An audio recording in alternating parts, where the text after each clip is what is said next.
सर्ववेदान्तसिद्धान्त गोचरं तमगोचरं गोविन्दं परमानन्दं सद्गुरुं प्रणतोऽस्म्यहम्। ॐ शान्ति शान्ति शान्तिः।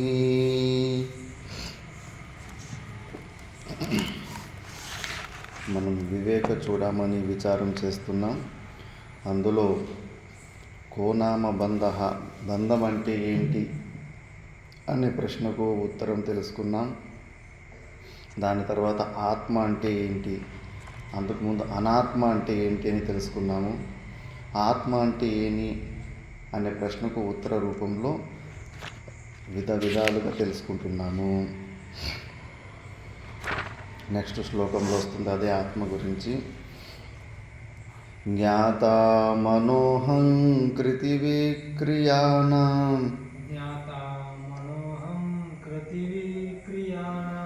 దేహేంద్రియ ప్రాణకృత క్రియాణం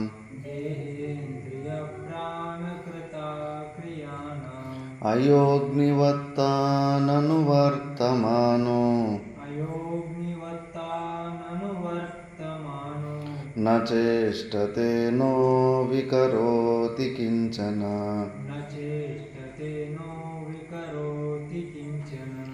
ज्ञाता मनोहं कृतिविक्रियाणां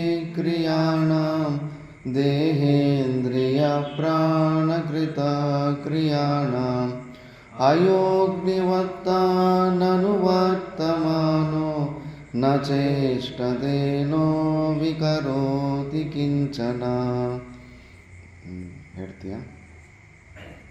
ಜ್ಞಾತಾ ಮನೋಹಂ ಕೃತಿವಿಕ್ರಿಯಾಣಾಂ ದೇಹೇಂದ್ರಿಯ ಪ್ರಾಣಕೃತ ಕ್ರಿಯಾಣಾಂ ಅಯೋಗ್ನಿವತ್ತಾನನುವರ್ತಮಾನೋ ನ ಚೇಷ್ಟತೆ ನೋ ವಿಕರೋತಿ ಕಿಂಚನ. జ్ఞాత మన ఆత్మ ఎప్పుడు తెలుసుకునే తత్వం ఉన్న జ్ఞానం. జ్ఞాత దేని గురించి అంతా తెలుసుకుంటాం మనము? మనసు గురించి తెలుసుకుంటాం. మనసు అహంకృతి విక్రియాణ, మనసు మళ్ళీ అహంకారం ఒక వికారాలన్నింటినీ తెలుసుకుంటుంటాం. నిన్న నా మనసు బాగలేదు, ఈరోజు మనసు కొంచెం బాగుంది, సైలెంట్గా ఉంది. మన మనసులో జరిగే విక్రియాల గురించి కూడా మనం తెలుసుకుంటాం. కాబట్టి ఆ మనసు మనం కాదు, దాన్ని సాక్షి రూపంలో తెలుసుకున్న వాళ్ళం మనము. దేహేంద్రియ ప్రాణకృత క్రియాణ, దేహము, ఇంద్రియము, ప్రాణం ద్వారా ఏమైతే క్రియలు జరుగుతూ ఉంటాయో వాటిని కూడా చూస్తూ ఉంటారు. మా గురువులు అభయానంద సరస్వతి అని ఉండ్రి తాత గురువులు వాళ్ళకు థ్రోట్ క్యాన్సర్ వచ్చేసి మొత్తం ఇదంతా ఓపెన్ అయిపోయి ఉంటుంది. మొత్తం లోపల ఉన్న ఎముకలన్నీ కనిపిస్తూ ఉంటాయి. ఒక భక్తురాలు వచ్చేసి, అయ్యో స్వామీజీ, మీరు ఈ దుఃఖాన్ని ఎలా భరిస్తున్నారు అని ఏడుస్తుంటుందంట. నువ్వు ఈ దుఃఖాన్ని చూసి నువ్వు ఎలా భరిస్తున్నావు, నేను అలాగే భరిస్తున్నాను. అంటే ఆమె గొంతుకైతే నొప్పి లేదు కదా, ఆమె కన్నా భిన్నంగా గురువుల గొంతులోని నొప్పిని చూసి బాధపడుతుంది కదా. అంటే నాకన్నా బయట వ్యక్తి సమస్య అనే విషయం. నేను కూడా ఇది నా సమస్య అని నేను అనుకోవడం లేదు.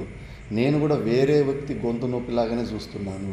నువ్వు వేరే వాళ్ళ గొంతు నొప్పిలాగా చూసి నువ్వు ఎట్లా బాధపడుతున్నావో నేను అలాగే ఇది వేరే వాళ్ళ నొప్పి అని చూస్తున్నాను అని ఉత్తరం ఇస్తాడంట. అలా ఆ అలవాటు చేసుకోవాలి. మనకు తలనొప్పి ఒకసారి విపరీతంగా తలనొప్పి వస్తూ ఉంటుంది. ఇమీడియట్గా గోళీలు ట్యాబ్లెట్లు తీసుకోవడం కాదు, ఆలోచన చేయాలి. ఈ నొప్పి ఎవరికి?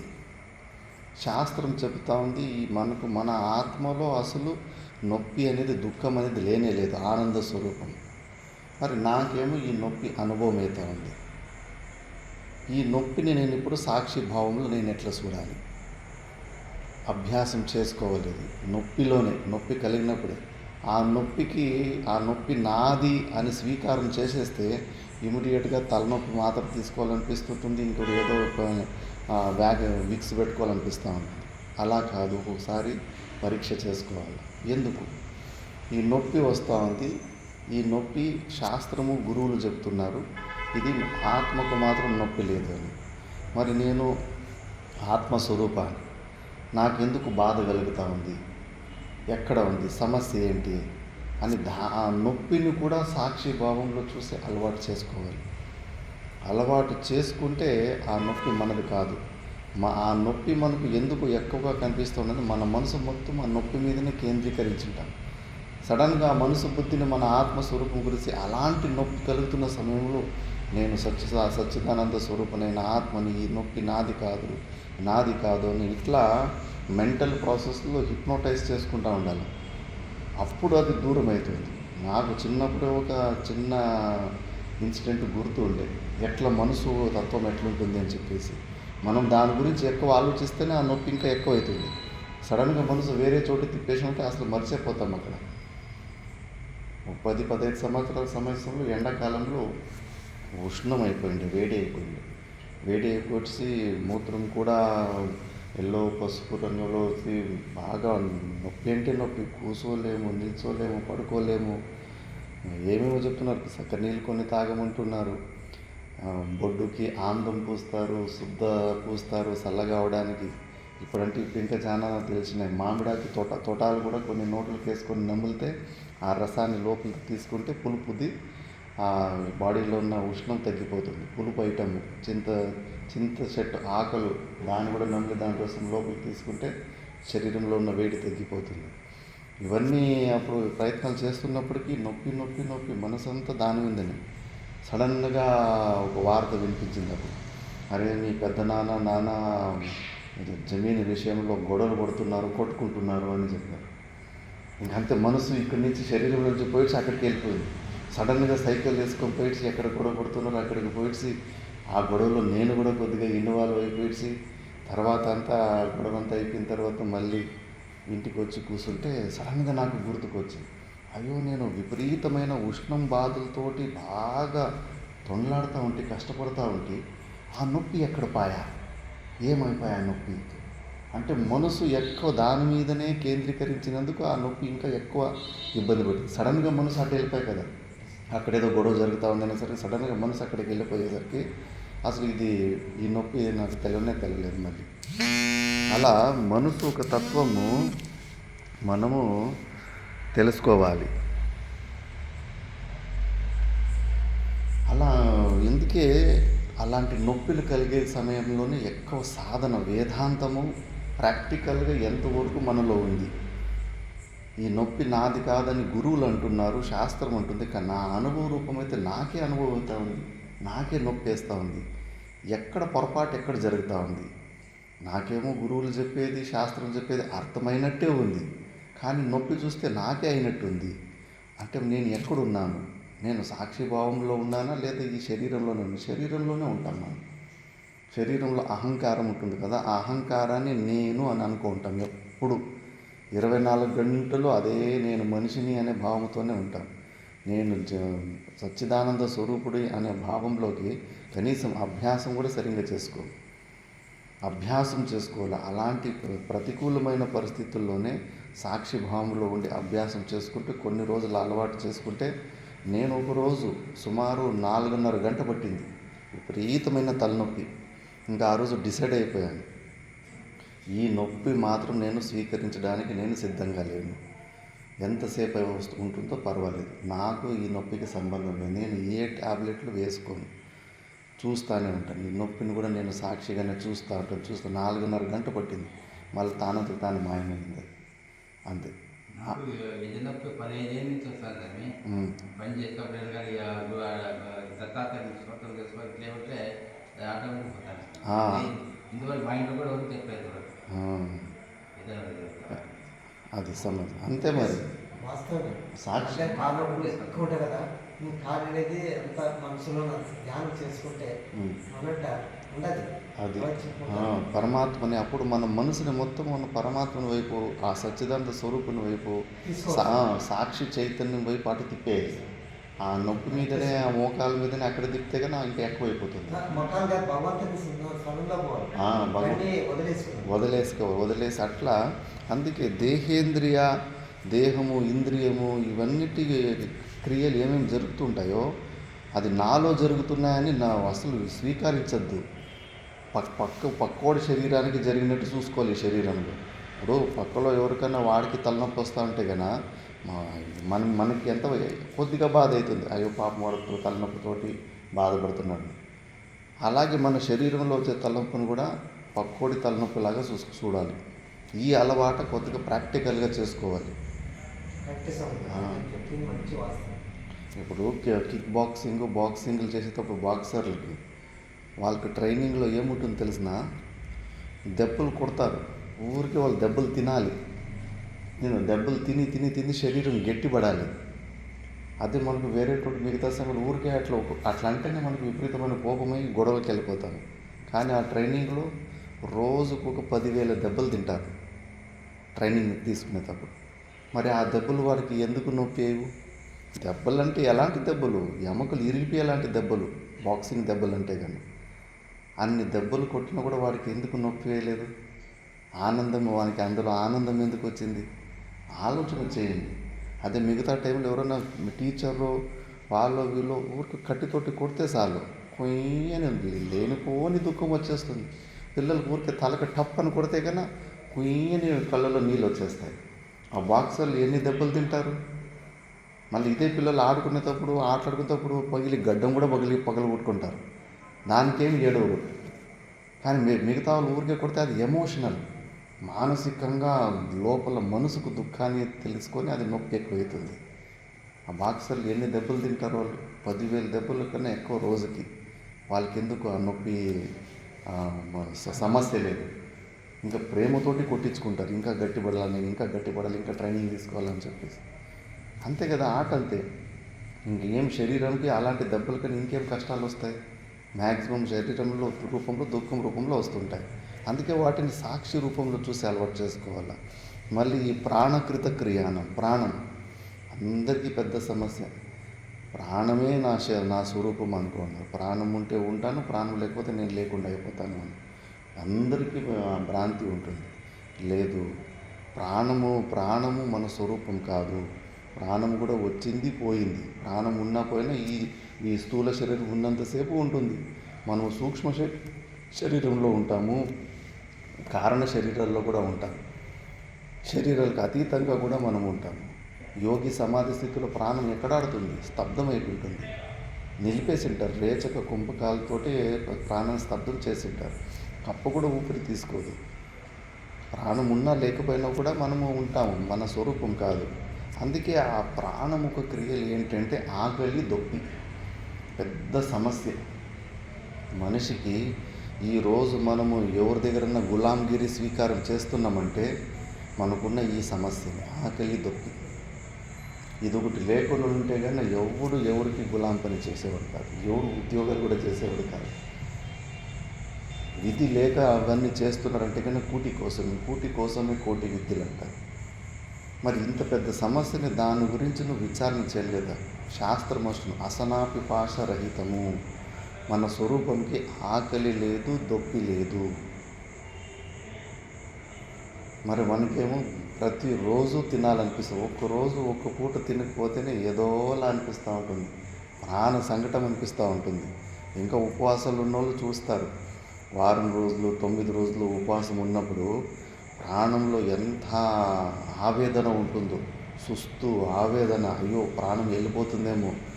మళ్ళీ బాగా దాహం వేసేటప్పుడు నీళ్ళు దొరకకుండా పోతే కనుక నీళ్ళుని కలవరిస్తూ ఉంటాం.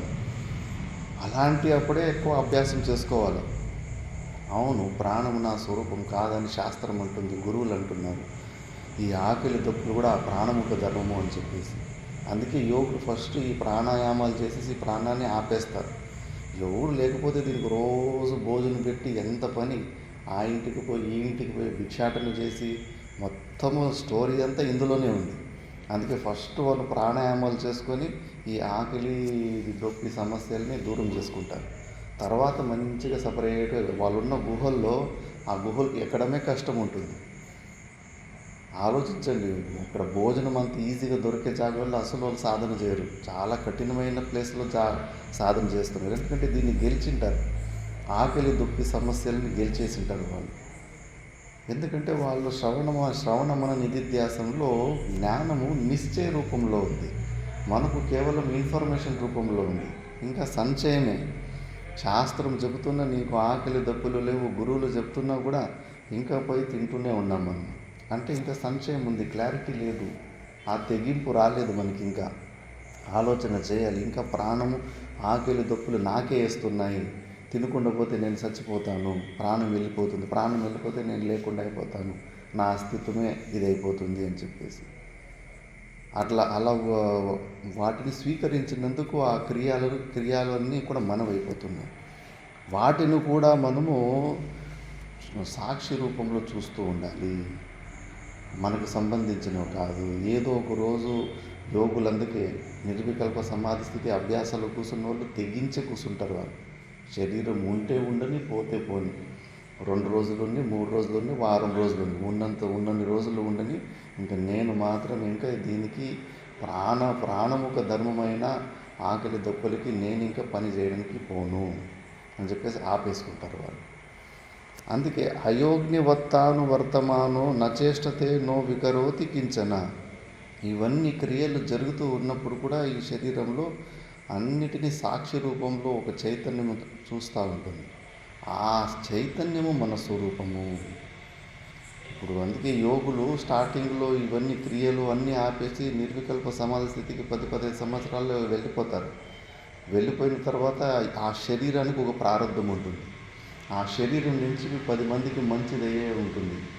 అప్పుడు ఆ శరీరంలో మళ్ళా క్రియలు జరుగుతాయి. అప్పటికి వాళ్ళు ఆ నిర్వికల్ప సమాధి స్థితిని అనుభవించిన వాళ్ళు మళ్ళీ వాళ్ళు బయటికి వచ్చినా కూడా సహజ సమాధి స్థితిలో ఉంటారు. వాళ్ళు ఇట్లా సాక్షి రూపంలోనే చూస్తూ ఉంటారు. పక్కోడు ఆకలి అన్నం తింటుండే, ఆకలి చేస్తుంటే వాడి సమస్యలను ఎలా చూస్తామో అలాగే ఈ శరీరంలో ఉన్న సమస్యను కూడా పక్కోడి సమస్యలాగానే సాక్షి రూపంలో చూస్తూ ఉంటారు. అంత సామర్థ్యం వస్తుంది ఆ సహజ సమాధి స్థితిలో.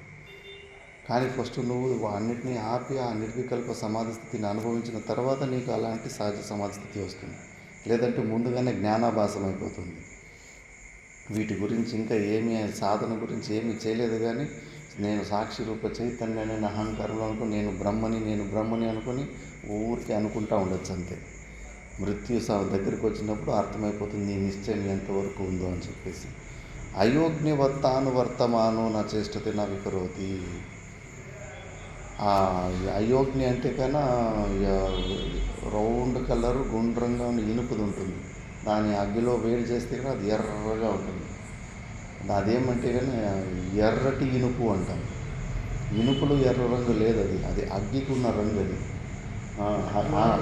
అది అగ్గిలో ఉన్న ధర్మాన్ని ఇనుపులో ఆరోపణ చేస్తున్నాం. ఇనుపు గుండెలో ఐరన్.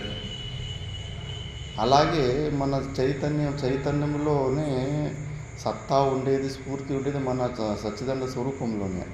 అందులో ఉన్న ధర్మాలని ఈ అనాత్మ వస్తువుల మనసు బుద్ధుల్లో ఆరోపణ చేస్తున్నాము.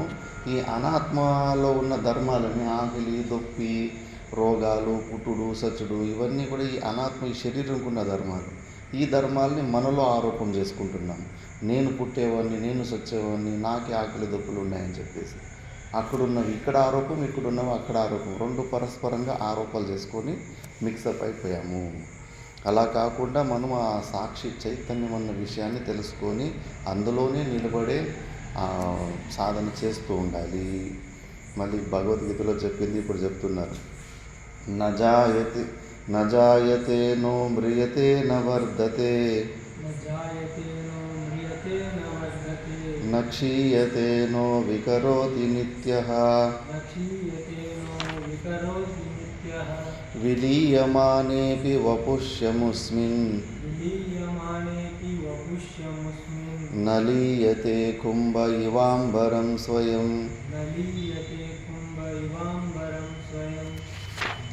నజాయతే నో మ్రియతే నవర్ధతే నక్షీయతే నో వికరోతి నిత్యః విలీయమానేపి వపుష్యముస్మిన్ నలీయతే కుంభ ఇవాంబరం స్వయం.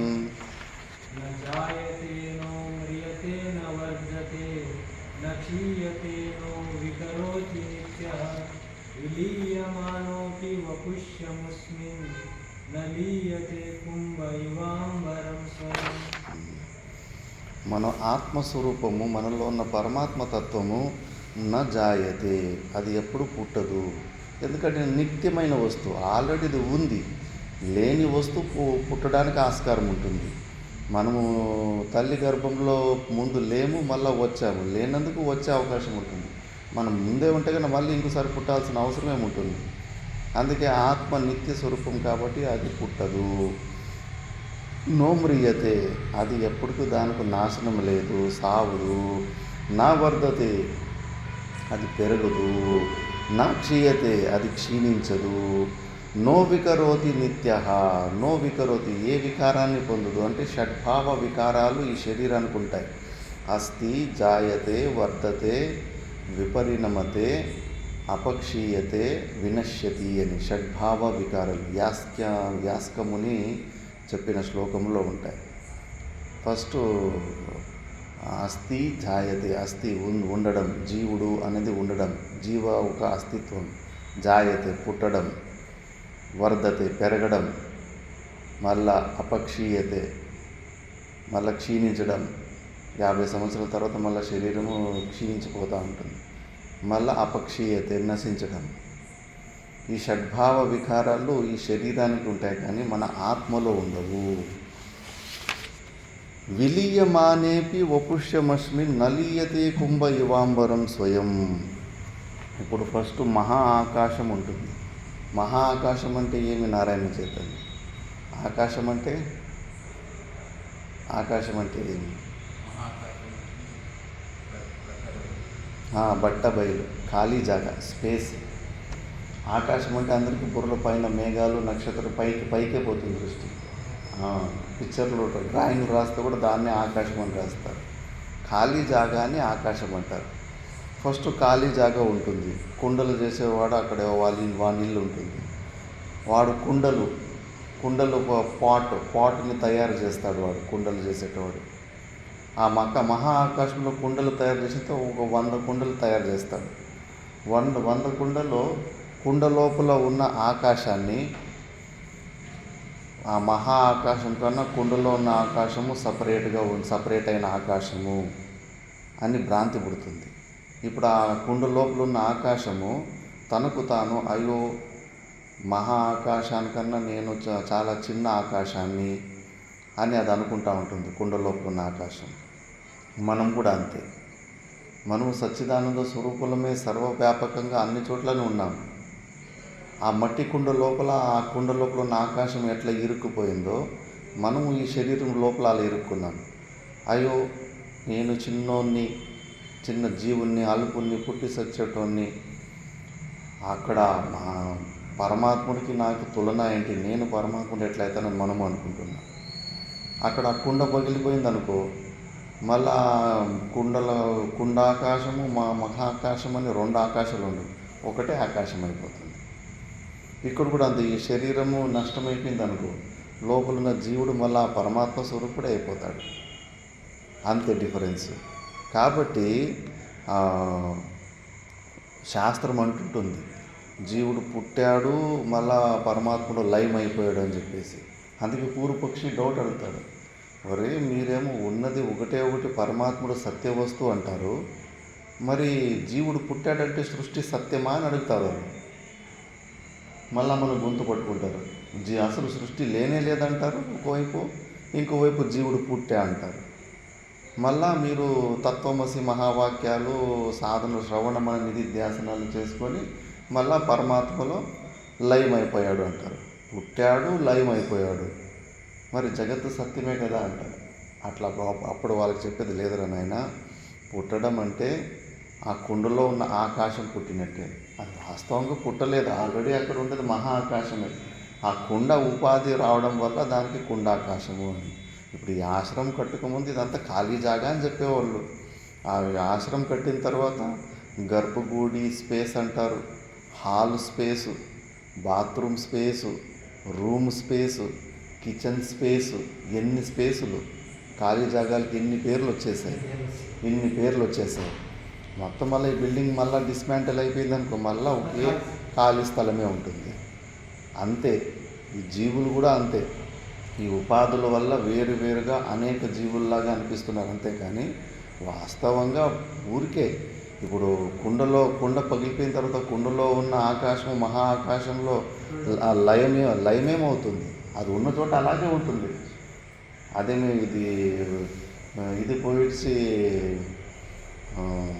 2 వస్తువులు పోయిడ్చి ఫెవికల్లో గమ్ము ఎంసీలు మెత్తుకునేట్లపై లయం అవుతుందా? ఆకాశం అక్కడే ఉంటుంది. అది పైన ఈ ఆవరణం వెళ్ళిపోతుంది అంతే. అందుకే అది లయం ఇవ అందుకే నలీయతే కుంభ ఇవ అంబరం. లయమైనట్టు అనిపిస్తున్నది. వాస్తవంగా అసలు పుట్టుడు లేదు, లయము లేదు. ఎప్పటికీ మనము సచ్చిదానంద స్వరూపులుగానే ఉన్నాము. ఈ అభ్యాసం కూడా మనము వ్యర్థమైన అభ్యాసమే. అజ్ఞానం ఉంది కాబట్టి శాస్త్రం కూడా బాలవంచన చేస్తూ ఉంది. ఎందుకంటే మనం ఏదో ఒకటి చేస్తే మనము పరమాత్మ స్వరూపాన్ని పొందుతామని గట్టిగా నమ్మేశాం. మరి చేస్తేనే ఏదో పొందుతామని నమ్మినందుకు ఇవన్నీ శ్రవణం అనేది ధ్యాసన చేయాలి. లేదా ఉన్న సత్యాన్ని డైరెక్ట్గా తెలుసుకుంటే నువ్వు ఏమీ చేయాల్సిన అవసరం లేదు. డైరెక్ట్గా నిర్వికల్ప సమాధి స్థితిలోపై కూర్చునేయచ్చు. ఇంకా నీకు ఇంకేమీ అవసరం ఉండదు. ఈ శరీరం అవసరం ఉండదు. ఈ శరీరానికి భోజనాలు నీళ్లు పెట్టాల్సిన అవసరం లేదు. ఎందుకంటే ఈ శరీరం నువ్వు కాదని దృఢ నిశ్చయం అయిపోయిన రోజు ఏ వ్యక్తి ఒక అవసరం ఉండదు. అంత దృఢమైన నిశ్చయం రావాలి. అంత దృఢమైన నిశ్చయం ఎప్పుడు వస్తుంది? నీలో ఉన్న పాప మూట కరగాలి ఫస్ట్. నీలో పూర్వజన్మలో చేసిన పాపాలు ఉన్నంతసేపు నీ మనసులో ఆ తెగింపు, ఆ డేర్నెస్ రాదు. పిరికితనం వస్తుంటుంది. చేయలేము. ఆ ధైర్యం మనకు రాదు. ఎందుకు రాదు? మనసులో మలినత ఉంది, పాపం మూట ఉంది. ఆ పాపము కరిగిన రోజు ఏదో ఒక రోజు మళ్ళీ శ్రవణ మన నిధి ధ్యాసనాలు సరిగ్గా పూర్ణత్వం లేదు. ఇన్కంప్లీట్ ప్రాసెస్ ఉంది. నిశ్చయంలో సమస్య ఉంది. ప్రతి ఒక్కరికి నేను తెలుసుకున్నానని అనిపిస్తూ ఉంది. వాడికి అర్థమవుతలేదు. నువ్వు తెలుసుకుంటే మళ్ళీ నువ్వు తిన్నీకి ఎందుకు పోతున్నావు? నీకు ఆకలి దప్పులు లేవు. ఆకలి దప్పి లేని స్వరూపాన్ని నువ్వు తెలుసుకున్న తర్వాత నువ్వు మళ్ళీ కంటి రెప్పన్న ఎందుకు తెలుస్తున్నావు? తెలుసుకోలేదు. కన్ఫ్యూజన్ ఉంది. సంశయంలో ఉన్నావు నువ్వు. ఆ చిలుక తెలుసుకుంటే తెలుసుకున్నావు. చిలుకలు కూడా తత్వమసి అని అన్ని మహావాక్యాలు, వివేక చూడమని శ్లోకాలు అన్నీ చెప్పేస్తాయి. చెప్పినంత వల్ల పిల్లు తురంలాడి దాన్ని పట్టుకొని కరణీకి వస్తే కానీ కీ అంటాయి. అప్పుడు తత్వమసి అహం బ్రహ్మాస్మి అనవు. మనది కూడా అంతే. ఈ తెలుసుకోవడం అనేది ఇంకా సరిగ్గా లేదు. దీన్ని దృఢం చేసుకో. నిశ్చయాన్ని దృఢమైన నిశ్చయం చేసుకో. ఆ దృఢమైన నిశ్చయము అంతఃకరణ శుద్ధి వచ్చిన రోజు నీలో ఆ తెగింపు వస్తుంది, ఆ ధైర్యం వస్తుంది. ఆ దృఢమైన నిశ్చయం వచ్చిన రోజు అప్పుడు నువ్వు నిర్వికల్ప సమాధి స్థితిలో కూర్చుంటావు. కదలకుండా కూర్చుంటావు. లేదా అప్పటి వరకు ఊగుతానే ఉంటావు. పెద్ద సమస్య ఉంది. ఆకలి దొప్పి అనే సమస్య పెద్ద సమస్య. దాన్ని ఎదుర్కోవడం అంటేనే ముందు ఒక అడుగు పైనకి. దీన్ని గెలిచిన వాళ్ళే పైన గుహల్లో పోయి ఏకాంతంలో పోయి సాధన చేసుకోవడానికి అర్హత ఉంటుంది. ఈ సమస్యని నువ్వు సమస్య ఉందన్నప్పుడు నువ్వు మళ్ళీ ఎక్కడన్నా భిక్షాటనకు ఊరుకు దగ్గరగానే ఉండి సాధనలు చేసుకోవాలి. నీకు భిక్షకు పోయి అన్నం తీసుకొని కొద్దిగా సాధనాలు చేసుకొని ఈ సాధనాలు దీన్ని గెలిచిన తర్వాత మళ్ళీ నువ్వు సపరేట్గా వెళ్ళాలి. అప్పుడు నువ్వు ఆ గుహల్లో కూర్చోవడానికి అర్హతను పొందుతావు. అందుకే ఇది రోజు సత్సంగం చేస్తుంటూ క్లారిటీను పెరుగుతూ ఉంటుంది. పాపమూట కరుగుతూ ఉంటుంది. గురువుల కృపను దొరుకుతూ ఉంటుంది. అప్పుడు ఒక రోజు వస్తుంది. ఏ రోజుకైనా ఇది ఎన్నిసార్లు వింటూ ఉంటాం. ఒక రోజుకి మనసు పండైపోతుంది. అబ్బా సాలపై ఇంకా తెలుసుకోవాల్సింది తెలుసుకున్నాను. చేయాల్సిన పనులన్నీ చేసేసాను. నేను ఇంకా ఎంత కావాలంత చేశాను. నాకు ఇంకా ఓపిక లేదు. నాకు ఈ ప్రపంచము వద్దు, ఈ శరీరం వద్దు, ఈ ప్రపంచంలో ఏ సుఖము వద్దు. నేను అలసిపోయాను. ఇంకా సాలనిపిస్తుంది. మంచి పనులు వద్దు, చెడు పనులు వద్దు అని అన్నమయ్య ఆచార్యులు లాస్ట్లో అంతర్యామి అలసితి సొలసితి అంటాడు. వంతం వచ్చే వచనాలు రాసినా కూడా ఆ పనిలో కూడా అలసట వచ్చేసింది. ఇంకా సాలు అని చెప్పేసి చోటా మహారాజ్జీ అని మేము చదివిన ఆశ్రమంలో బ్రహ్మసూత్రము ఆయన 2 గంటలకి నిద్రలేసేవాడంట. 2 గంటలకి నిద్రలేసి గంగా నదికి పోయి స్నానం చేసుకొని 3 నుంచి 4 గంటలకి గంగా నది ఒడ్డులోనే కూర్చొని ధ్యానం చేసుకునేవాడంట. కరెక్ట్గా 4 గంటలకు వచ్చి అందరిని నిద్ర లేపి ఒక గంట ఉంటుంది. పెద్ద గంట కొడతారు. ఆ గంట కొడితే ఇంక అందరికీ 4 గంటలు అయింది, ఇంకా స్నానం లేయాలని అందరిని లేపే గంట అది. ఆ గంట కొట్టిన తర్వాత 4 నుంచి 4:55 నిమిషాల వరకు బ్రహ్మసూత్ర శంకరాచార్యులు భగవానులు రాసిన భాష్యం ఉంటుంది. దాన్ని రోజు పారాయణం చేసేవాళ్ళంట. అంటే అది ఆ భాష్యంలో శంకరాచార్యులు ఇచ్చిన యుక్తుల ద్వారా దృష్టాంతాలు ఎప్పటికీ మనల్ని మన స్వరూపంని మర్చిపోకుండా ధ్యాసలో పెడతాయి. అంత అద్భుతమైన భాష్యం అది. అంటే అంత శ్రద్ధ స్టార్టింగ్లో శ్రవణ మండలాల్లో అంత శ్రద్ధ ఉంటుంది. మళ్ళీ ఎప్పుడైతే ఆ సమాధి స్థితిని పొందింటారో మళ్ళీ ఆ బ్రహ్మసూత్ర పాఠాలే ఆయన చెబుతూ ఉంటే విద్యార్థులు కూర్చో ఉంటే చెబుతూనే సమాధి స్థితికి వెళ్ళిపోయాడంట. ఆ బ్రహ్మసూత్రాల మీద ఉన్న మహత్వ బుద్ధి కూడా వెళ్ళిపోతుంది. అంటే అది చాలా మంచిది. దాని ద్వారా అక్కడ దాకా పోయినప్పటికీ కూడా ఇంకో అది మంచిది వద్దు, చెడుది వద్దు, ఏ విషయంలో కూడా మహత్వ బుద్ధి లేకుండా పోతుంది. అంత మనము అభ్యాసం చేసుకోవాల. కళ్ళు తెరవడానికి ఎందుకబ్బా అనవసరంగా కళ్ళు తెరవడం, ఎందుకు చూడాలి, ఏముంది ప్రపంచంలో చూసేది అని కళ్ళు కూడా తెరవకూడదు. అంత వైరాగ్యాన్ని పొందాలి. బాగా మిథ్యాత్వ నిశ్చయం బాగా దృఢంగా చేసిన వ్యక్తికి అంత సైలెంట్గా కూర్చోగలుగుతాడు. లేదంటే మనిషికి అసలు ఏమీ ఆలంబన లేదు, వాడు పిచ్చోడైపోతాడు. ఇప్పుడు విపసన అని బౌద్ధులు కొన్ని అభ్యాసాలు చేస్తారు. 41 రోజు 20 రోజులు విపసన మెడిటేషన్ అని. అసలు మౌనంగా ఉండాలి. ఒక్క మాట కిసిక్ అనకూడదు. పిచ్చోళ్ళైపోతారు, ఏడుస్తూ ఉంటారు. ఎందుకంటే ఆ మౌనంగా ఉండే అలవాటే చేసుకోలేదు. ఎప్పుడు ఎవరితో మాట్లాడడము, ఏదో ఒకటి టైం పాస్ చేసుకోవడము, అలాగే జీవితం గడిపారే కానీ మౌనంగా ఉండే అలవాటు చేయలేదు. కూర్చోనిది మనసు విచిత్రమైన విచారాలు వస్తుంటాయి, ఏమేమో గుర్తుకొస్తూ ఉంటాయి. చాలామంది ఏడ్చుకుంటారు. మరి ఇవన్నీ శ్రవణ మన నిధిధ్యాసనాలు ఈ ప్రపంచం మీద కంప్లీట్ మిథ్యాత్వ నిశ్చయం చేసిన రోజు అప్పుడు మనకు టాటా బాయ్ బాయ్ అనిపిస్తుంది. ప్రపంచంలో ఉన్న విషయాలు ఇంకా ఎన్నో విషయాలు మనకు తెలియకుండా మనకు అనిపిస్తుంది ఎక్కడ నాకు మోహం లేదు అని. మోహం లేకపోతే ఇమీడియట్గా నువ్వు సమాధి స్థితికి వెళ్ళిపోతావు. ఆ చిన్నపిల్లలు వాళ్ళ బొమ్మలు టీవీలో కార్టూన్ ఛానళ్ళు వస్తుంటాయి, బొమ్మల సినిమాలు. ఆ బొమ్మల సినిమాలు వేస్తే కానీ భలే ఏకాగ్రతగా చూస్తూ ఉంటారు, కంటి రెప్పారకుండా. ఇంకా మళ్ళీ నువ్వు న్యూస్ ఛానల్ పెట్టు, పెద్దవాళ్ళకి 8:30కి న్యూస్ ఛానల్ వస్తుందో వాళ్ళు న్యూస్ వినాలని. ఆ న్యూస్ ఛానల్ పెడితే ఎంత తొందరగా 5 నిమిషాల నిద్రకి వెళ్ళిపోతారు. ఇంట్రెస్ట్ లేదు వాళ్ళకి. మనకు ఈ ప్రపంచంలో ఏ ఒక్క వస్తువు మీద కూడా మనకి ఇంట్రెస్ట్ లేదంటే కన్నా ఆటోమేటిక్గా మనసు అంతర్ముఖి అయిపోతుంది. మనకి ఇంకా మనసు అంతర్ముఖి అవ్వడం లేదంటే ఎన్నో విషయాలు ఇంకా మనకి ఇంట్రెస్ట్ ఉంది. ప్రపంచంలో ఉన్న విషయాలలో ఇంకా ఎన్నో విషయాలు మనకు ఇంట్రెస్ట్ ఉంది అని. ఇంట్రెస్ట్ పోయిన రోజు ఇంక అంతే ఊగుడు, శరీరాన్ని ఎక్కువ ఊగించడు. పద్మాసనాల్లోని ఏదో ఒక ఆసనంలో కూర్చొని సైలెంట్గా తనలో తాను సైలెంట్గా మౌనంగా ఉండి తనలోనే ఆత్మని ఆత్మరత ఆత్మక్రియ అని చెప్పేసి తనలోనే ఉంటాడు. అవసరం లేదు. ఎందుకంటే బయట ప్రపంచంలో నాకు పనికొచ్చే వస్తువు ఒకటి లేదు, అన్నీ దుఃఖాలయం అశాశ్వతం అని బాగా నిర్ణయం చేసుకుంటాడు. అంత నిర్ణయం కావాలి. అంత నిర్ణయం ఎప్పుడు వస్తుంది? నీట్గా స్టెప్ బై స్టెప్ శ్రవణ మనన నిధిధ్యాసనాలు చేసుకుంటే విన్నది విని విని విని విని ఒకరోజు ఆ నిర్ణయం వస్తుంది, ఆ కెపాసిటీ వస్తుంది. లేదంటే కన్నా ఈ ప్రపంచము ఈ మాయ మళ్ళీ మనల్ని లాక్కుంటూ వెళ్ళిపోతూ ఉంటుంది. కాబట్టి మనం ఎప్పుడూ సచ్చిదానంద స్వరూపులమే. ఈ శరీరాన్ని వేరే వాడి శరీరంలాగా చూసి, ఈ శరీరంకున్న సమస్యలు వేరే వాడి సమస్యల్లాగా చూసి అలవాటు చేసుకోవాలి. ఎంత అజ్ఞానంలో ఉంటాం నాకే ఆశ్చర్యం అయిపోతుంది. విద్యార్థుల్లో కూడా కొంతమంది మంచి జ్ఞానుల్లాగా ఫీలింగ్లో వాళ్ళకు ఉంటారు. ఎవరన్నా ఒక్క మాట అవమానం చేస్తే అస్సలు తట్టుకోలేదు.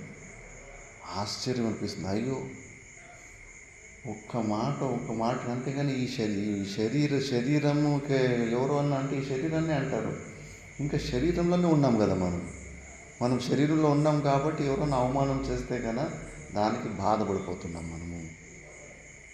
మరి జ్ఞానం, వేదాంత జ్ఞానము ఎక్కడ పనికి వచ్చింది? పనికి రాలేదు. అర్థమైనట్టు ఉంది కానీ అసలు ప్రాక్టికల్లో అసలైన సమయంలో అసలు పనికి వస్తలేదా వేదాంతం? నువ్వు నిజంగానే ఈ శరీరాన్ని నువ్వు కాదు అని నమ్మి ఉంటే కానీ నీకు ఆ నొప్పి ఎందుకు కలుగుతుంది? విద్యారణ్య స్వామీజీలు అక్కడ దుర్వాసన ప్రతీకారం దశకంలో చెప్పారు, నిందా దుఃఖాన్ని ఎలా తొలగించుకోవాలని. అనింద్య దేవ మునిభిర్ కథా సంస్కృతే అని. నిన్నెవరన్నా నిందిస్తూ ఉంటే కానా, అనింద్యం అంటే నిందకు యోగ్యము కాని ఋషులు కథలు, పరమాత్మని అవతార పురుషుల కథలు విని మీరు అప్పుడు కొంచెము సమాధానం చేసుకోండి. కృష్ణునే వదిలిపెట్టలేదు, దొంగ అని ముద్ర వేశారు. మా మణిని ఏమనేది కౌస్తుభ మణినా, కౌస్తుభ మణిని జాంబవంతుడి దగ్గర ఉంటుంది. జాంబవంతుడు తన కూతురికి ఇచ్చేసి ఉంటాడు. అది కృష్ణుడు దొంగతనం చేసాడు, కృష్ణుని మీద ఆరోపణ వచ్చి ఉంటుంది. అనుమానం అక్కడ పడి ఉంటారు. అనుమానాలకి ఏమన్నా దారి ఉంటుందా? ఎవరిని పడితే ఆడ ఇష్టపడ్డారు. అంతెందుకు, మన నారాయణ చైతన్య మీద కుంభమేళలో అక్కడికి వచ్చిండు, కొత్త పరిచయం అయిపోయింది. అందరూ అక్కడ ఒక చంద్రశేఖర్ అనే ఆయనది మొబైల్ పోగొట్టుపోయింది, ఈయనే తీశాడని అందరూ వచ్చి నాకు చెప్పారు. ఆయనను ఎందుకు స్వామీజీ మళ్ళా వెంబడి తీసుకొస్తున్నారు, ఆయన చాలా నాకు ఆయన మీద డౌట్ వస్తుంది. అందరూ 30-40 మంది అందరూ ఈయన ఆ మొబైల్ తీసింటాడని అనుమానం పెట్టారు. కాశీలో కూడా అంతే. అందుకే ఆయనను తప్పించుకొని వదిలించుకునే ప్రయత్నంలోనే ఉంటాడు. మొత్తం అందరూ వచ్చి చెప్పారు. అలా నేను చెప్తే, అయ్యో ఆయనకు ఆ ఉద్దేశం ఉంటే కానీ ఆయనే పాపం బోటుకి టికెట్లు, దానికి టికెట్లు, అలాంటి ఉద్దేశంలో నాకు అర్థమవుతుంది కదా. నేను అనుమానానికి ఏముంటుంది? అక్కడ కుంభమేళలో చిన్నపిల్లలు 3 ఉండ్రు విద్యార్థులు. ఆ విద్యార్థులు ఆకాశ్ అనే పిల్లగాడు దాన్ని మొబైల్ని దొంగతనం చేసిండు, మళ్ళీ దొరికింది అది. కానీ ఆరోపణ ఎక్కడ వేసుకున్నారు? అందుకే ఎప్పుడే కానీ అనుమానాలకు హద్దు ఉండదు, అస్సలే హద్దు ఉండదు. ఇంకా ఇలా ఆరోపాలు, నిందలు ఎవరిని వదిలిపెట్టు. ప్రారంభం ఎంత ఘోరంగా ఉంటుందో మనకు తెలియదు. అలాంటి ఆరోపాలు వచ్చినప్పుడు, నిందలు వచ్చినప్పుడు బాధపడకూడదు. శ్రీకృష్ణ పరమాత్ముడు అంతటి ఓడికే అది తప్పలేదు. అలాంటప్పుడు ఋషులకు ఎన్నో కథలు వస్తూ ఉంటాయి, నిందకు గురైన ఋషులు. వాళ్ళ స్టోరీలు, వాళ్ళ కథలు, జీవన్ముక్త పురుషుల చరిత్రలు ఇవన్నీ చదువుకుంటూ ఉంటే కన్నా అప్పుడు మనకు ఆ నింద నుంచి వచ్చిన దుఃఖం తొలగిపోతుంది అని. మళ్ళీ ధిక్కారాదిభవం, ధిక్కారం చేస్తూ ఉంటారు, రిజెక్ట్ చేస్తూ ఉంటారు. విలువ ఇవ్వరు, మర్యాద ఇవ్వరు, నువ్వు పనికిరాని వాడివి అని చెప్పున్నట్టుగానే వాళ్ళు చేసే యాక్షన్ల ద్వారానే మనకు అర్థమైపోతుంది, ఈ మనిషి నాకు రెస్పెక్ట్ ఇస్తలేడు, విలువనిస్తలేడు అని, ధిక్కరిస్తున్నాడు అని. అలాంటి దుఃఖాన్ని మనం ఎలా తొలగించుకోవాలి? తద్యోగ్యత భావనాత్ అన్నారు విద్యారణ్య స్వామిజీ. ఈ శరీరంలో పొగిడే లాంటిది విషయం ఏముంది? ధిక్కారానికి యోగ్యమైనదే కదా ఈ శరీర సంఘాతం. ఇప్పుడు నేను గోర్లు ఎంట్రుకలు కత్తిరిస్తే కన్నా అలాంటి ఆ గోర్లు ఎంట్రుకలు నువ్వు తినే అన్నంలో కనిపిస్తే కన్నా మళ్ళీ నువ్వు అన్నం తింటావా? గోర్లు పోనీ నా చర్మము, ఏదన్నా చర్మము పీసు కొంచెం కత్తిరించి మీరు తినే అన్నంలో వేస్తే తింటారా? పోనీ మాంసము, నా రక్తం వేస్తే ఇంక వరస్ట్ అయిన మలమూత్రాలు అంటే ఇంకా వరస్ట్. ఇంకేముంది శరీరం? గొప్పది ఏముంది ఈ శరీరంలో? ఒక్కటి చెప్పండి. పన్నికింబరాని గలీజు శరీరం, పార్ట్ గలీజే ఉంది ఈ శరీరం. ఇలాంటి శరీరాన్ని మనమేమనుకుంటాము, నన్ను చూసి అందరూ నాకు మర్యాద ఇవ్వాలా, రెస్పెక్ట్ ఇవ్వాలా, అందరూ నన్ను స్వీకరించాలా అనుకుంటాను. ఎందుకు స్వీకరిస్తారు? ఎంతోమందిని అడుగుతుంటాను, నీకు 4-5 ప్లాస్టిక్ కవర్ల లోపల మలమూత్రాలు వేసి ఆ మలమూత్రాలను తీసుకొని గర్భగుడిలోకి పొమ్మంటే పోతావా అని. ఎట్లా పోతావు? అసలు చేతిలోనే పట్టుకోమంటారు. మరి ప్లాస్టిక్ కవర్ల నుంచి లోపల నుంచి నీళ్ళు బయటకు రావు.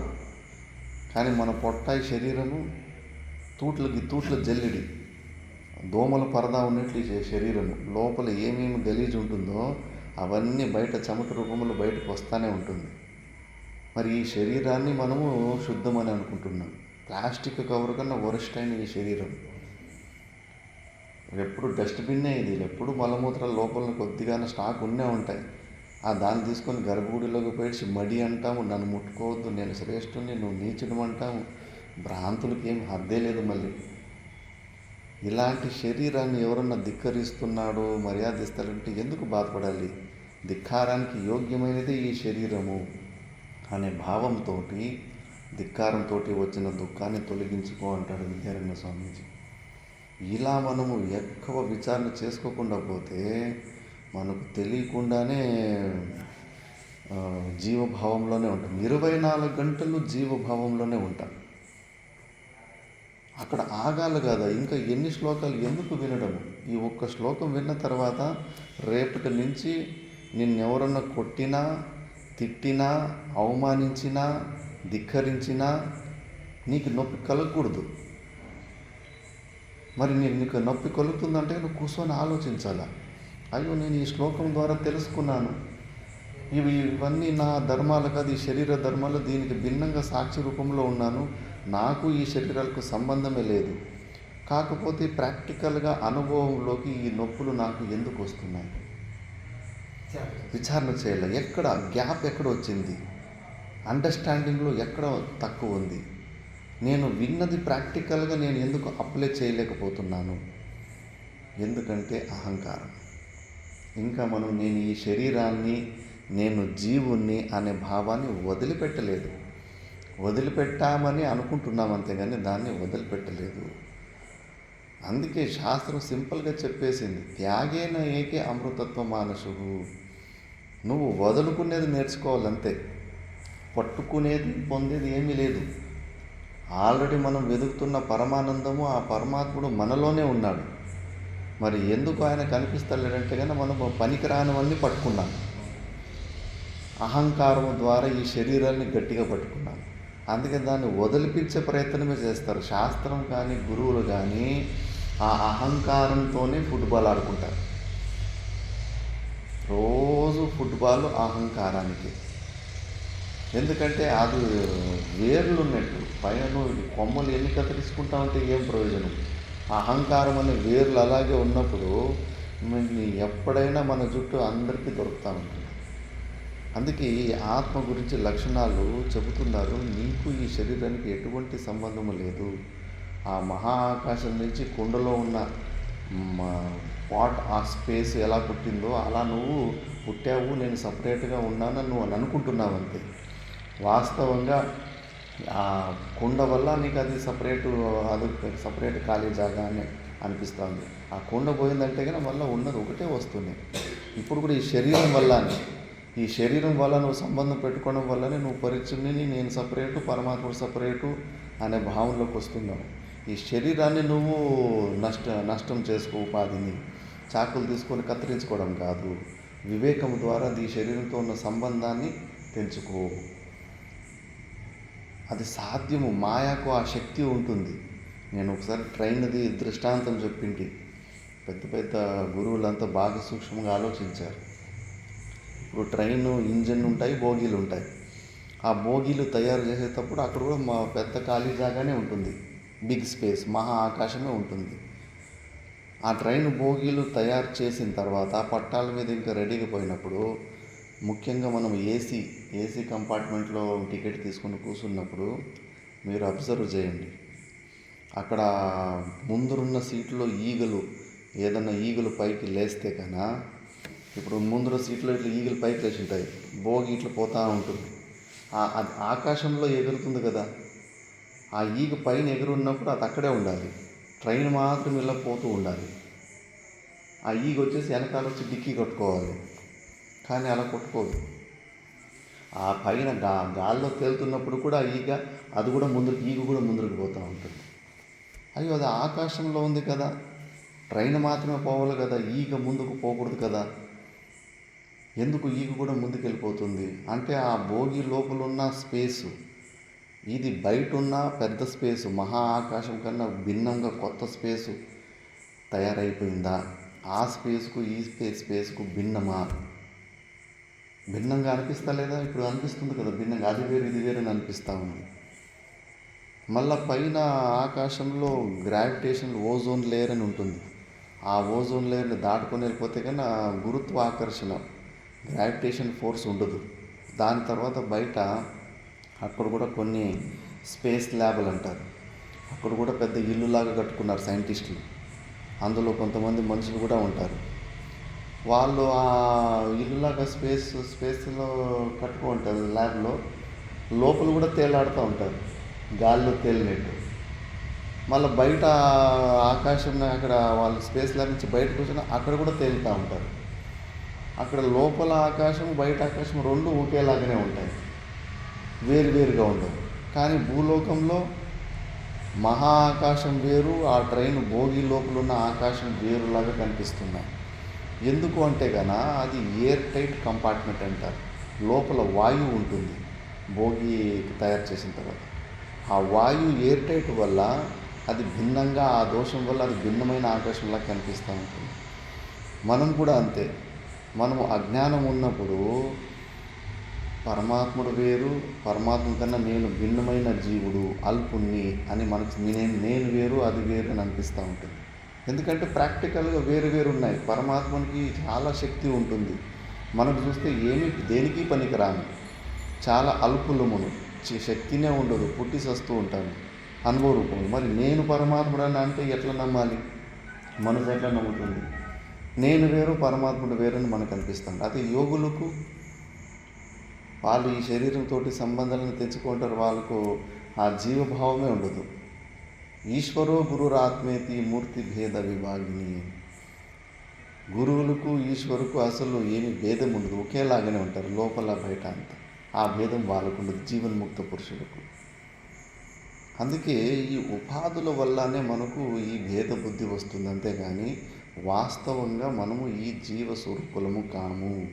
ప్రతిబింబ రూపంలోనే మనకి ఎలా పరిచిన బుద్ధులు వస్తున్నాయి. ఈ విషయాన్ని మనం తెలుసుకొని కొద్దిగా అలవాటు చేసుకోవాలి. మా గురుగారు మంచి ఉపదేశాలు చేశారు. ముముక్షులు కొత్త అలవాటు నేర్చుకోవాలి, కొత్త భోజనాలు తినాలన్నారు. ఏం భోజనాలు అంటే నిందలు, అవమానాలు, ధిక్కారాలు, కష్టాలు, ఇవన్నీ కొత్త భోజనం. ఈ కొత్త అలవాట్లు నేర్చుకోవాలి. ఆ అలవాటు లేదు కదా, అందుకే ఎవరన్నా ఒక మాట అంటే తట్టుకోలేకపోతాం, ఎమోషనల్గా షేక్ అయిపోతూ ఉంటాం. అవి నేర్చుకోవాలి. ఎందుకంటే ఎన్ని రోజులు ఈ శరీరం అనుకుంటావు, విచిత్రం అనిపిస్తూ ఉంటుంది. ఈ శరీరం మీద మనకున్న మోహము, మళ్ళీ ఈ శరీరంలో ఉన్న పార్ట్లు మళ్ళీ పక్కలో తీసి పెట్టేస్తే మళ్ళీ మనకు వాటికి సంబంధం లేదు. నువ్వు గోర్లు ఎంట్రికలు కత్తిరిచేసి ఎక్కడో మూలలో పడేసి ఉంటే కన్నా ఎవరో వేరేడు వచ్చేసి ఆ గోర్లను తిడుతూ ఉంటే కన్నా మనకేమైనా అవుతుందా? ఆ గోర్లు నువ్వు దుష్టుడివి, నువ్వు దుర్మార్గుడివి అని గోర్లని ఎంట్రికలు తిడుతూ ఉంటేనే కొనేపో నాకేమవుతుంది అనుకుంటా. కానీ ఈ శరీరంలో కూడా అవే ఉన్నాయి. కానీ దీన్ని ఎవరైనా తిడితే మాత్రం తట్టుకోలేకపోతాం.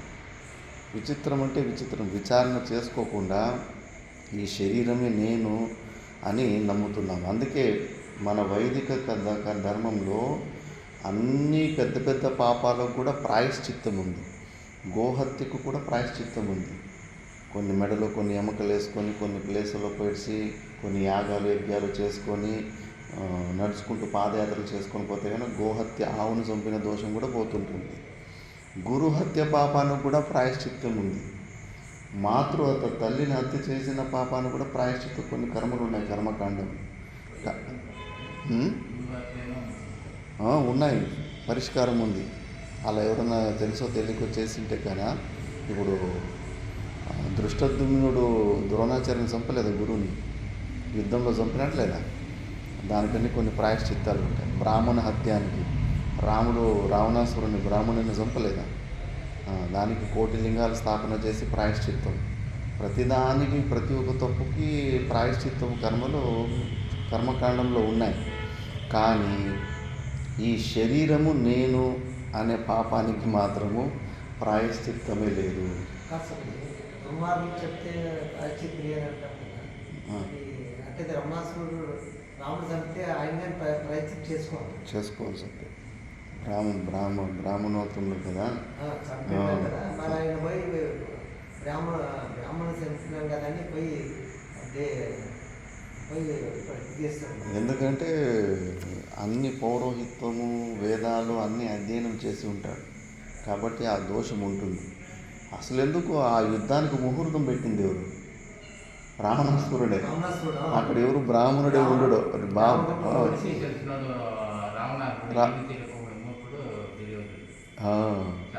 సామెత చెప్తారు. ఆయన రావణాసురుడు అక్కడ ఎంత ధర్మం అంటే తను సావుకు ముహూర్తం తానే పెట్టుకున్నాడు. పౌరోహితంగా వచ్చేసి పౌరోహిత ధర్మాన్ని మంచిగా చేసిపోయింది కాబట్టి అతనిలో అది దోషం ఉంటుంది. ఆ దోషాలు ఉంటాయి కాబట్టి ఆ ప్రాయశ్చిత్తాలు చేసుకోవాలి. కానీ అన్నిటికీ ఏమో పరిష్కారం ఉంది. ఈ శరీరము నేను అనే ఒక దోషానికి మాత్రము పరిష్కారమే లేదు. అన్ని పాపాలకి మూల కారణము నేను ఈ శరీరం అనుకోవడము. ఈ శరీరం నేను అనుకుంటేనే కదా అన్ని పనులు చేసేది. ఈ శరీరమే నేను కాదంటే మంచిగా నిర్వికల్ప సమాధి స్థితిలో కూర్చుంటాడు. మరి ఇంత పెద్ద మహాపాపముకి ఫస్ట్ దాని గురించి ఆలోచించాలి కదా. అవునా, అన్ని పాపాలకి మూల పాపము నేను ఈ శరీరం అనుకోవడమే. ఇంకా మనం ఏం చేస్తున్నాము, అది పాపం పని అని తెలిసి దాన్ని ఇంకా తొలగించుకోవాలి కదా. లేదు, ఇంకా ఈ శరీరాన్ని నేను అని చెప్పేసి బుసు కొడుతున్నాను. ఎవరన్నా తిడితే కానీ ఏమనుకున్నావు, నేనంటే ఏమనుకున్నాను అంటున్నాను. ఇంకా శరీరాన్ని నేను అని ఇంకా ఎక్కువ దృఢంగా అభ్యాసం చేస్తున్నాను.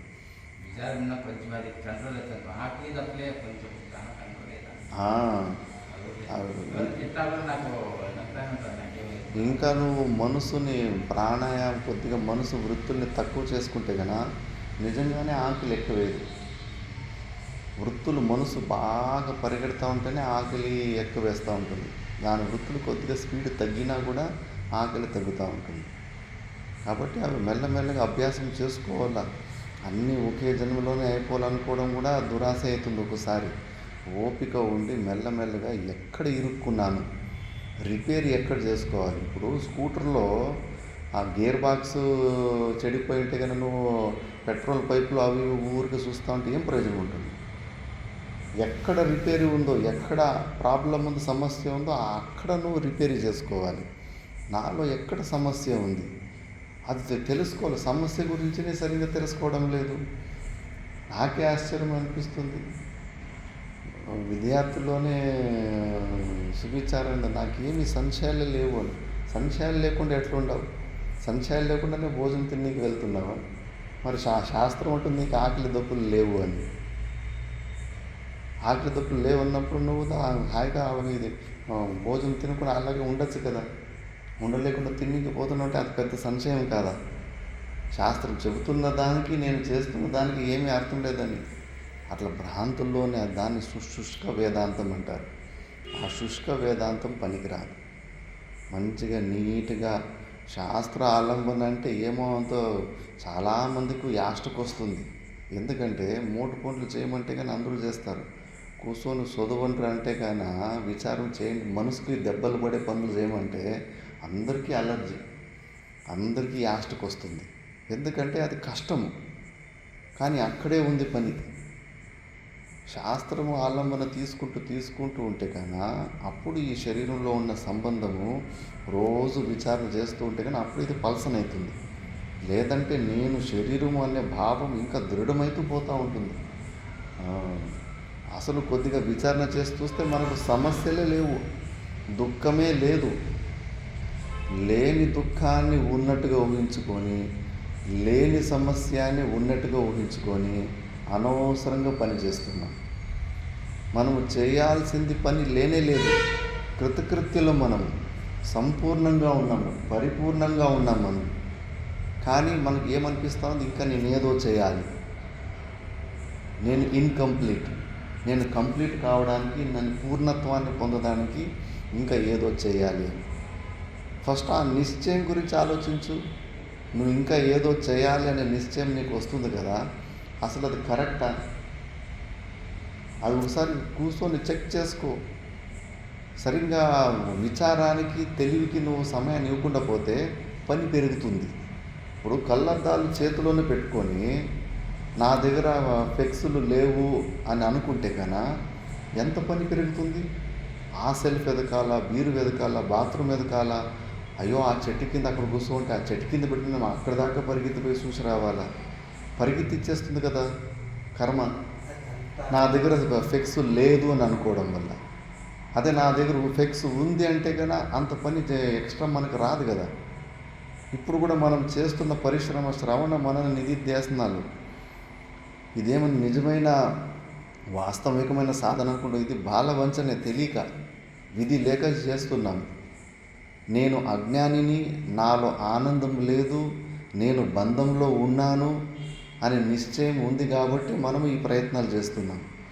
అదే కొద్దిగా ఓపిక కాసేపు కూర్చుంటే కన్నా నేను ఎప్పుడూ బంధనంలోనే లేను, నేను జ్ఞాన స్వరూపాన్ని, నాలో అజ్ఞానము అసలు నన్ను తాకని కూడా అవకాశం లేదు, నేను పరిపూర్ణమైన ఆనంద స్వరూపాన్ని తెలుసుకుంటే ఈ శ్రవణ మనన ఈ సాధనలు కూడా అవసరం లేదు.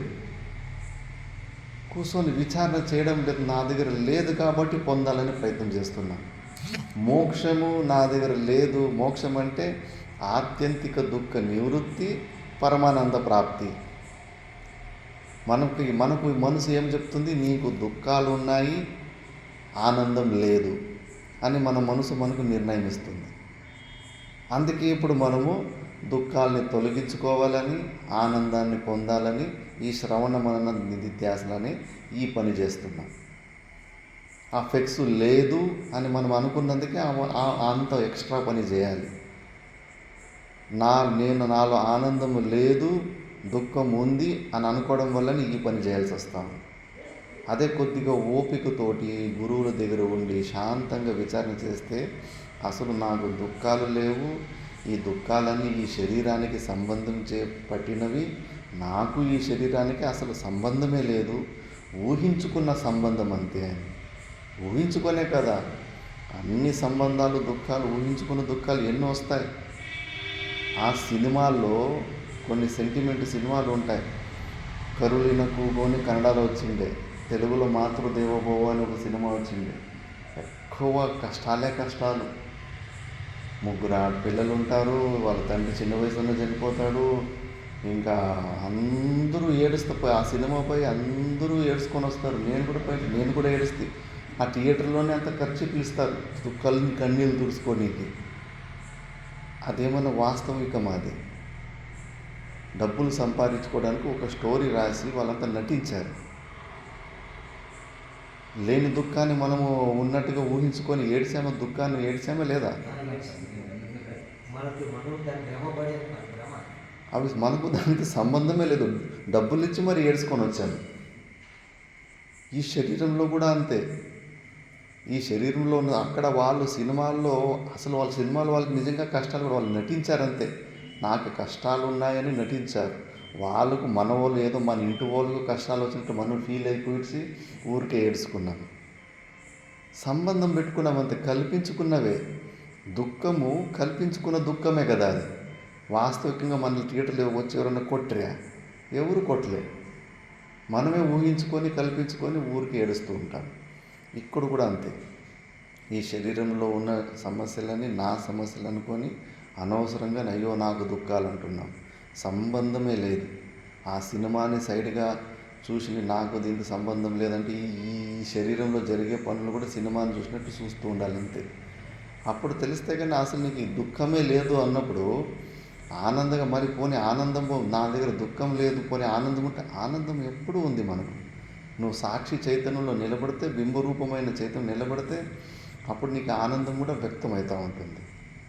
ఇంకా నీ దగ్గర నువ్వు వెతుకుతున్న ఆనందము నీ దగ్గరే ఉంది, నీకు దుఃఖాలు లేవు అని దృఢ నిశ్చయమైన రోజు నువ్వు ఏ పని చేయాల్సిన అవసరం లేదు. అప్పుడు నువ్వు సైలెంట్గా ఉన్న చోటి నీ ఆనందంలో నువ్వు మునిగి ఉంటావు. మళ్ళీ నీకు ఈ శరీరంలో జరిగేటివి ఏమి సంబంధమే ఉండదు.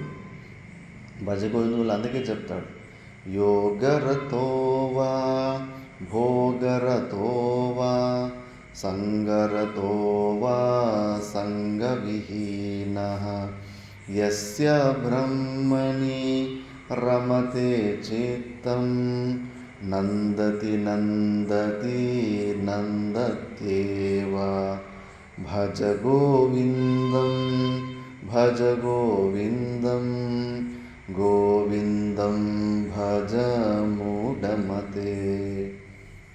యస్య బ్రహ్మణి రమతే చిత్తం, ఎవడు ఈ సత్యాన్ని తెలుసుకొని ఓహో నేను సచ్చిదానంద స్వరూపుణ్ణి, నాకు ఈ శరీరానికి సంబంధం లేదు అని ఎప్పుడు తన స్వరూపంలోనే, ఆ చింతనలోనే, ఆ ధ్యాసలోనే ఎవడైతే ఉంటాడో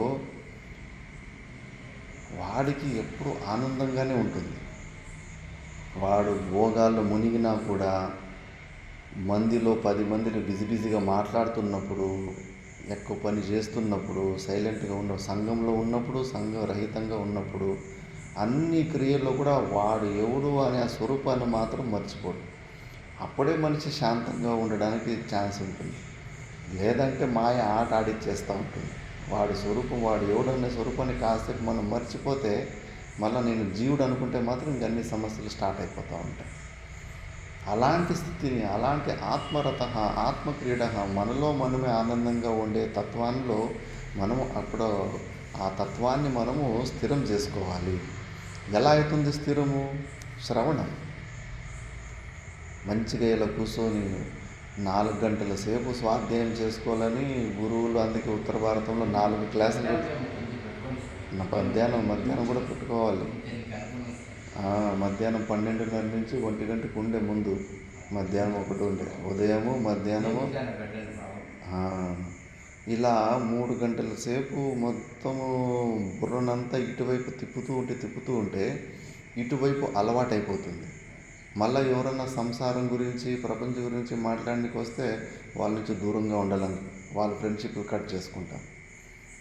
మన మనసుకు ఈ మంచి అలవాటు నేర్పించకుండా పోతే మళ్ళీ దయ్యాలు భూతాలు దూరేస్తాయి మన మనసులో. పనికిరానివన్నీ ఆలోచన చేస్తూ ఉంటుంది మనసు. ఫస్ట్ అందుకే మనసును ఒకేసారి చంపే సాహసం ఉంటే చంపు చూడు. ఒకవేళ కాకపోతే ఫస్ట్ సంసారం నుంచి మనసుని ఇటు తిప్పడం నేర్చుకోవాలి. సంసారం నుంచి శాస్త్రం వైపు తిప్పాలి. తిప్పిన తర్వాత శాస్త్ర విచారణ చేస్తూ ఉంటే కనుక ఒకరోజు దీని పని కూడా అయిపోతుంది. ఈ శాస్త్రం నుంచి నేను తెలుసుకోవాల్సిన విషయాలు తెలుసుకున్నానని ఇంకా మనసుకు ఆ దృఢ నిశ్చయం వచ్చిన తర్వాత తనంతకు తాను ఈ ఆలంబనాన్ని, ఈ శాస్త్ర వాసనను కూడా వదిలిపెట్టేస్తుంది. అలా ఈ స్టెప్ చేసుకుంటే అప్పుడు నీకు ఈ నిశ్చయం దృఢమవుతుంది. లేదంటే కనుక తెలిసినట్టే ఉంటుంది కానీ సమస్యలు మాత్రం అలాగే ఉంటాయి. ఎక్కడేసిన గొంగుడి అక్కడే ఉన్నట్టు ఉంటుంది. ఏం ప్రయోజనము? నీ సాధనలో ఏమైనా ఇంప్రూవ్ అవుతున్నావు అంటే రోజుకు నీలో ఒక ఆనందం పర్సంటేజ్ పెరుగుతూ పోతూ ఉండాలి. నీలో శాంతి తత్వం పెరుగుతూ పోతూ ఉండాలి. ఇంకా రోజు నువ్వు ఇంకా భయంకరంగా డిస్టర్బ్ అయిపోతున్నావు. చిన్న విషయాలు కూడా డిస్టర్బ్ అయిపోతున్నావు. కొత్తిమీరకు ఒక లొల్లి, మిరపకాయకు లొల్లి, చీపిరి కట్టుకు లొల్లి, ఇంకా ప్రతి చిన్న విషయాల్లో కూడా నీ మనశ్శాంతిని పాడు చేస్తున్నాయంటే కనుక నీకు ఇంకా ఆ శాంతి దొరకలే. ఇంకా ప్రపంచంలోనే నువ్వు టైం వేస్ట్ చేసుకుంటూ ఉండవు. నువ్వు అంతర్ముఖి కాలేదు, బహిర్ముఖంగానే ఉండవు. రోజుకు ఆ మనలో ఉన్న ఆ శాంతి తత్వము, ఆనంద తత్వము పెరుగుతూ పోతూ ఉండాలి. అలా పోతూ ఉన్నప్పుడు ఆ ఆనందత్వము, అమృతత్వము నీ స్వభావం ఎలా అయిపోతుందంటే మంచి ఎండాకాలంలో చెట్టు నీడ ఎంత హాయిగా ఉంటుందో అంత చల్లగా, అంత శాంతంగా అయిపోతావు. మళ్ళీ నీ దగ్గరకు వచ్చిన వ్యక్తి నీ దగ్గర నుంచి లేచిపోవాలని కూడా అనిపించదు.